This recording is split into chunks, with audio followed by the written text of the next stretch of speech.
नेरल फाट्यावरनं जसा आपण टर्न मारला कर्जत जाण्यासाठी तेवढा नपाला मामा भेटला. त्या मामाने आपल्याला पाणी वगैरेची सोय केली. किती मिनिटं आहे?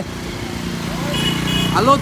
पुढे जाऊन बघतोय तर निकेत मामा बसलेला होता. असं वाटत होतं त्याची लवर त्याला सोडून गेली. थोडाच पुढे गेल्यानंतर यो भैया रस्त्यावर सुकी मच्छी विकत होता. त्याला काय माहिती मम्मी चालत नाही आमची, नाही तर सगळ्या पिशव्या विकत घेतल्या असत्या. थोडाच पुढे गेल्यानंतर आपल्याला अमृतुल्यचं दुकान दिसला. त्यामध्ये यो डोकरा चहा मोपून मोपून भरत होता. पोरींच्या घोटाला आणि चहाच्या घोटाला कधीच नाही बोलणार आम्ही चहा पित होतो आणि चहा पिऊन आपण चालत निघालो. नाश्त्याचा स्पॉट लय पुरं असल्यामुळे किशन मामा आपले रिक्षान भरून आपल्याला इडली आणि वडा घेऊन आला. कारण नाश्त्याचा टाइम झालेला होता आणि आम्हाला लय भूक लागलेली.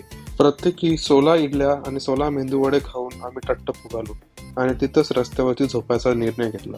मस्त इडली वगैरे खाऊन आराम केल्यानंतर आम्ही आता परत निघालोय. 9:45 वाजलेले आहेत आणि आमच्या सोबत मयूर मामा पण जॉईन झालेला आहे. अशीच मज्जा मस्ती करत चालत निघालो.